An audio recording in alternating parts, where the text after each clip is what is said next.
오늘은 앞서 소개한 연문과 방세옥에 이어 중국의 무술의 대명사 황비용에 대해서 소개해 드릴까 합니다. 영화를 통해 워낙에 많이 알려진 인물이기에 별다른 설명이 필요할까 싶지만 사실 실제 황비용에 대해서는 많이 알고 있지 못한 것이 사실입니다.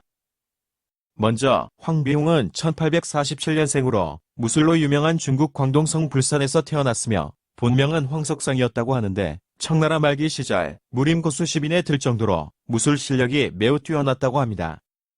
먼저 황비용의 외모에 대해서 알아보면 인터넷상에서 황비용의 유일한 사진으로 알려진 모습을 보더라도 그가 실제로는 우리가 영화에서 보았던 영화 배우들처럼 멋진 외모의 소유자는 아니었구나 하는 생각이 듭니다. 그리고 이 사진이 황비용의 실제 사진이냐 아니면 황비용 아들의 사진이냐 하는 논쟁도 계속되고 있는데요. 이 사진은 중국 불산에 있는 황비용 기념관에 걸려있는 사진으로 황비용의 제자였던 이천화는 이 사진을 보고 실제 황비용이 아니며 황비용의 넷째 아들인 황한이라고 말했다고 합니다. 그러면서 황한이가 60세에 찍은 사진을 제시했는데 둘이 많이 닮아 있어서 황비용의 넷째 아들의 사진이 맞다는 의견이 우세한 것으로 보입니다. 실제로 황비용의 네 번째 부인이었던 막계라는 황비용과 가장 많이 닮은 아들이 넷째 아들인 황한이였다고 말했는데 황비용의 사진은 아쉽게도 전쟁 중에 모두 불타 없어져 현재까지 전해져 내려오는 것이 없다고 합니다. 넷째 아들의 사진이 황비용 기념관에 전시되어 있는 이유에 대해서 막계라는 다음과 같이 말했다고 합니다. 어느 날 홍콩에서 신문기자가 와서 황비용의 생김새에 대해서 물어보길래 아버지와 가장 닮았던 넷째 아들의 사진을 빌려준 적이 있는데 그 후 신문기자가 그 사진을 잃어버리게 되고 2001년이 되어서야 그 사진이 우연한 기회에 다시 세상에 나오게 된 것이라고 합니다. 이런 주장에 대해 황비용 전시관 측에서는 전시관 설립을 추진할 때 경찰서에 황비용 본인이 맞다는 확인을 거쳤으며 넷째 아들은 사진과 다르게 생겼다며 의혹에 대해 반박하고 있다고 합니다. 하지만 이 문제에 대한 해답을 쥐고 있던 황비용의 아내 막계란이 1982년에 세상을 떠났기 때문에 사진의 본인 여부에 대한 논쟁은 여전히 계속되고 있습니다. 다음으로 실제 황비용의 신체 외모가 궁금하지 않을 수 없는데요. 황비용과 13년을 같이 살았던 막계란의 증언에 따르면 황비용은 키가 아주 컸으며 몸집도 상당했다고 하는데 그가 입었던 셔츠를 현대의 수치로 비유하면 4X라지를 입었을 정도로 기골이 장대했다고 합니다. 알려지기로 황비용은 3살 때부터 아버지 황기영에게 무술을 배우기 시작했으며 잦은 병난과 밀란이 발생하던 시기였기에 생계를 유지하기 위해 만 12살이었던 1859년부터 아버지를 따라 길거리 공연을 했다고 합니다. 당시 불산과 광주 등지에서는 발달한 경제 덕분에 무술가들이 대우받던 시기였기에 어린 황비용의 무술 공연은 항상 많은 사람들이 몰릴 정도로 인기를 끌었다고 합니다. 사실 황비용의 아버지 황기영은 무술로서 광동에서 10손가락 안에 드는 광동시포의 한 사람으로 불산에서는 모르는 사람이 없을 정도로 유명한 무술고수였는데 황비용의 아버지 황기영의 스승은 남소림 무술의 대가로 알려진 유가채였는데 유가채의 스승은 홍각권을 창시한 홍의관이었기 때문에 황비용 역시 자연스럽게 남소림파의 홍각권을 승계했던 것입니다. 그런 아버지에게 어릴 때부터 무술을 배운 황비용의 실력 역시 대단했다고 하는데 그의 무술 실력을 엿볼 수 있는 일화 하나가 전해지고 있다고 합니다. 그 이야기는 황비용이 13살이던 어느 날 도전장을 받게 되면서 시작되는데 그 도전장을 보낸 사람은 당시 뛰어난 무술 실력으로 이름이 자자했던 정대용이었다고 합니다. 나이가 있는 성인이 겨우 13살밖에 되지 않은 어린아이에게 도전한 것이 좀 이상하기도 하지만 정대용 역시 황비용 부자처럼 거리 공연을 하고 있었는데 황비용이 유명해지면서 자신의 손님이 많이 줄어버리자 화가 난 나머지 자신의 실력을 보여준다며 도전장을 보냈던 것입니다. 그렇게 두 사람의 대결이 이루어졌는데 정대용은 자신의 특기인 낚싯대 봉수를 사용했으며 황비용은 홍각권 봉술의 하나인 사상표령 봉술로 정대용과 대적하게 되는데 얼마 지나지 않아 황비용의 승리로 끝이 나게 됩니다. 이 시합을 계기로 황비용의 이름은 더욱 유명해졌는데 우연한 기회를 통해 그의 무술 실력이 한 단계 더 업그레이드되는 기회를 얻게 됩니다. 어느 날 거리 공연을 마친 황비용 부자가 길거리에 앉아 쉬고 있는데 어떤 노인이 줄에 쇠망치를 묶어 자유자재로 갖가지 공연을 펼치며 걸어가는 것을 보게 됩니다. 날렵하고 정확한 동작에 황비용 부자는 그 노인이 무림고수임을 단번에 알아보고 그 공연을 계속 지켜보게 됩니다. 그때 갑자기 골목에서 사람이 뛰어나왔는데 노인이 손을 쓸 겨를도 없이 쇠망치가 그 사람의 머리에 정확하게 맞게 되고 그 남자의 머리에서는 피가 심하게 나게 됩니다.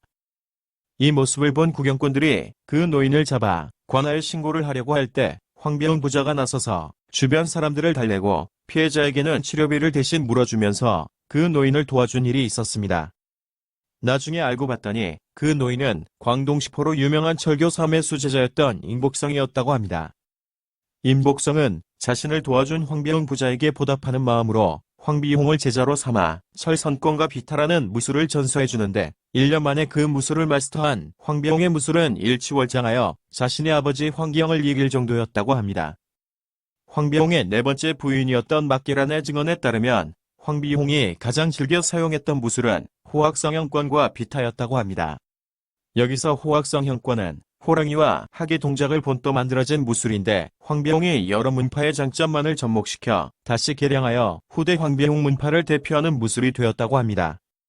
이외에도 황비용하면 발차기가 너무 빨라 그림자조차도 보이지 않는다는 무영각을 가장 먼저 떠올리게 되는데요. 황비용 수제자들의 증언에 따르면 황비용의 무술에는 무영각이라는 발차기 기술이 존재하지 않았다고 하며 영화 속의 무영각은 흥행을 위해 삽입된 영화적 허구라고 합니다.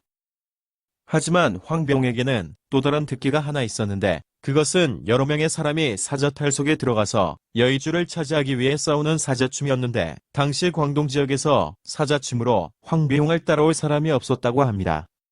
사실 사자춤은 사자탈을 쓰고 춤만 추는 것이 아니라 각 문파 간의 무술 실력을 겨루기 위해서 사자탈을 쓰고 높은 곳에 매달린 여의주를 먼저 빼앗는 무술 게임에 가까운 것이었기에 이 게임의 승패는 사자탈에 들어간 사람들의 무술 실력에 따라 승패가 결정되었기 때문에 황비용이 사자춤의 1인자였다고 전해지는 것으로 봐서 황비용의 무술 실력이 대단했음을 알 수 있습니다.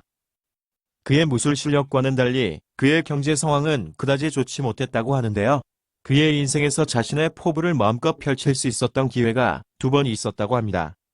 그중 한 번은 1873년 군대에서 10여 년 동안 무술을 가르치는 교관을 했을 때라고 하는데 이 시기가 황비용의 인생에서 첫 번째 맞이하는 절정기였다고 합니다.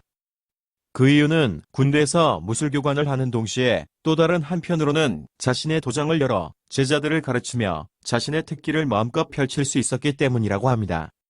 그 시기 황비용이 홍콩에서 영국인과 대결을 펼친 적이 있었는데요. 1876년 홍콩에서 중국인을 무시하기로 유명했던 그 영국인은 황소처럼 큰 개를 데리고 싸웠다고 하는데 대결했던 모든 중국인들이 개에 물려 연패를 하고 있었다고 합니다. 이 소식을 제자를 통해서 전해들은 황비용은 홍콩으로 건너가서 대결을 펼쳤는데 개가 황비용에게 공격해오자 원숭이 돌려차기 기술을 이용해서 단번에 죽여버린 이야기가 오늘날까지 전해지고 있다고 합니다. 이렇게 인생에서 전성기를 누리던 황비용은 1886년 아버지 황기영이 세상을 떠나면서 슬럼프를 겪게 되는데 당시에 재직했던 무술교관과 도장 운영을 모두 그만두고 광주에서 아픈 사람을 치료하는 의원을 열게 되는데 그 이름이 우리에게도 익숙한 보지림이라고 합니다. 황비용이 의원을 개원하면서 이름 때문에 많이 고민을 했다고 하는데요. 그렇지만 황비용은 공부를 많이 못했기 때문에 적절한 이름을 쉽게 생각해내지 못하고 있었다고 합니다. 그때 한 제자가 황비용에게 복음을 하늘 높이 빼어드니 영지꽃이 숲 전체를 뒤덮는구나라고 적혀있는 족자를 선물했다고 하는데 이 문구에서 몇 글자를 빼서 보지림이라는 이름을 지었다고 합니다. 황비용이 보지림이라는 의원을 열었다는 것은 그의 의술 실력 역시 뛰어났다는 말인데 1888년 흑기군이라고 하는 부대 사령관이었던 유영복의 불치병을 고쳐주었다는 기록이 남아있는 것으로 봐서 꽤 실력이 있었음을 알 수 있습니다.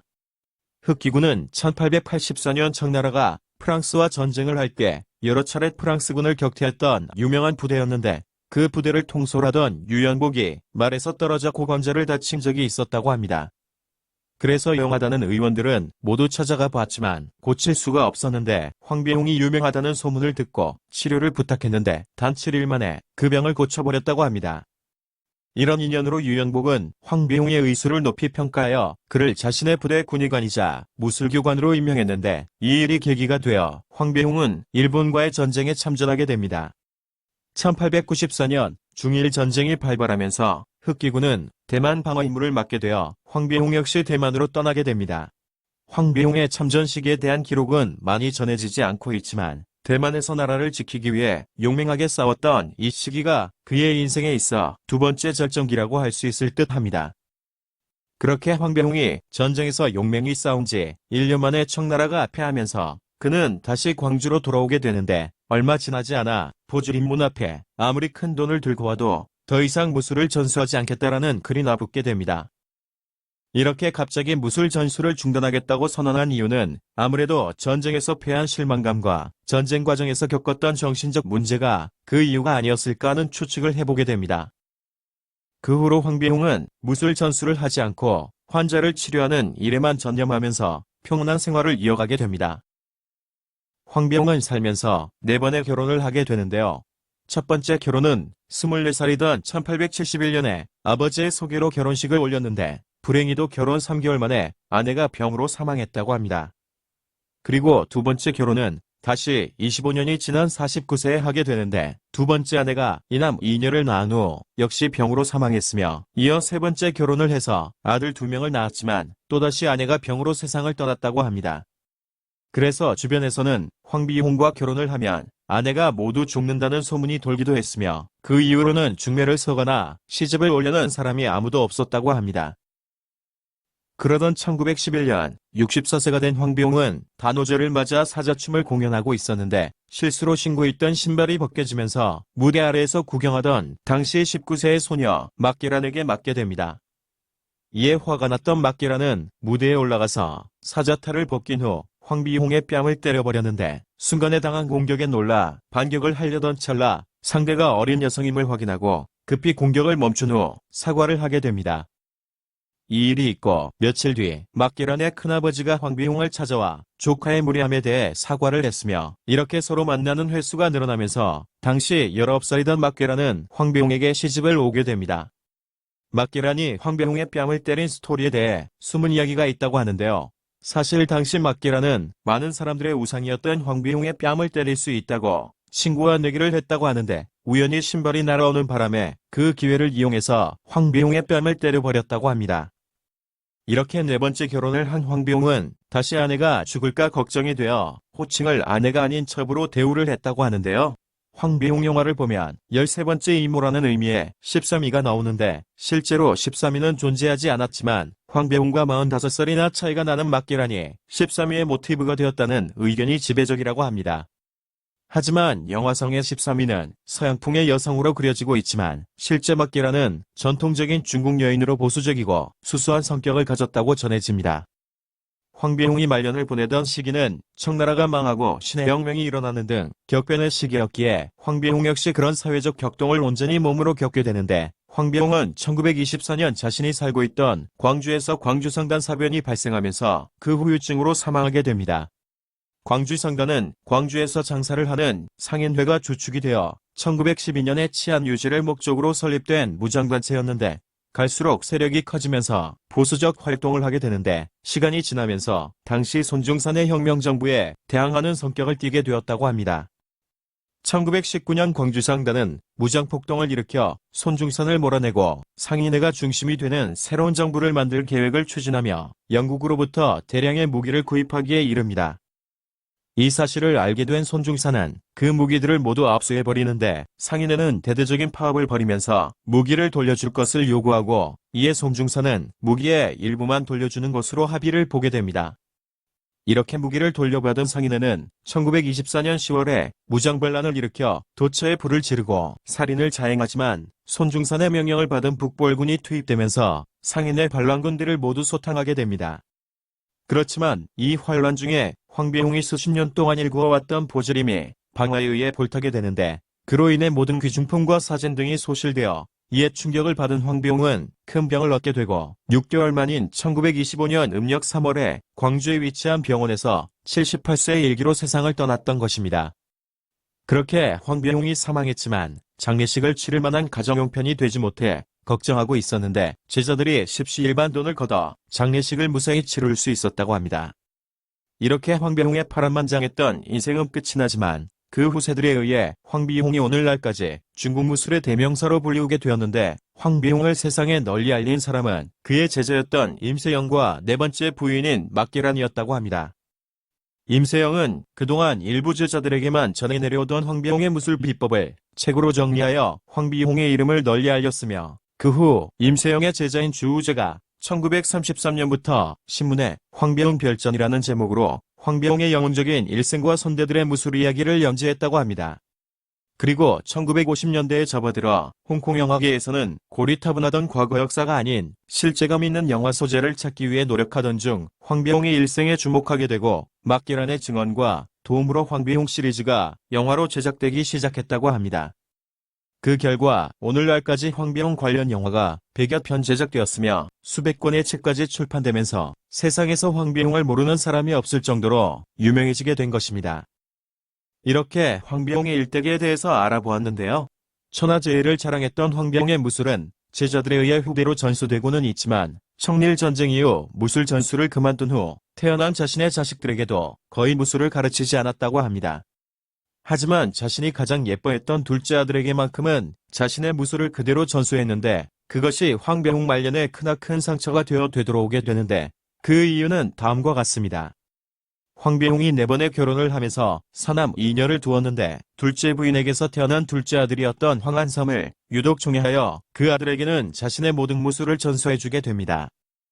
그렇게 아버지에게 배움 뛰어난 무술 실력에 힘입어 둘째 아들 황한섬은 1919년 한 업체의 호위무사로 채용이 되는데 같이 일하던 동료가 그를 시샘하여 도전을 해오자 간단하게 제압해버린 일이 있었다고 합니다.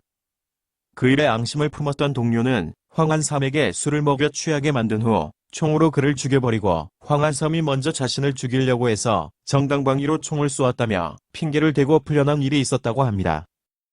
이렇게 제일 사랑했던 아들을 자신이 가르친 무술 때문에 잃게 되자 더더욱 황비홍은 무술 전수에 대한 회의감을 느끼게 되어 다른 아들들에게는 절대로 무술을 가르치지 않았다고 하며 이런 이유에서 황비홍의 직계 자손들 중에서 황비홍의 무술을 승계한 이가 아무도 없게 되었다고 합니다. 오늘도 이렇게 19세기 격동의 시기를 살았던 불세출의 무술 고수 황비홍에 대해서 알아보았습니다. 하지만 그가 겪었던 전쟁의 참혹함과 말년에 경험했던 사랑했던 자식의 죽음, 그리고 모든 재산을 한순간에 잃게 되면서 그가 느꼈을 상실감과 우울함이 은연중에 감정이입이 되어 가슴이 저려오는 것도 사실입니다. 누가 뭐라고 해도 어릴 때부터 자신의 목표와 포부를 펼치기 위해 한순간도 쉬지 않고 열심히 노력했던 황비홍의 인생에서 우리가 배울 점이 많으며 그가 아파했던 인생에서도 그의 인간적인 향수가 느껴지기에 여전히 그를 사랑하지 않을 수 없을 것 같습니다. 오늘도 끝까지 시청해주셔서 감사합니다.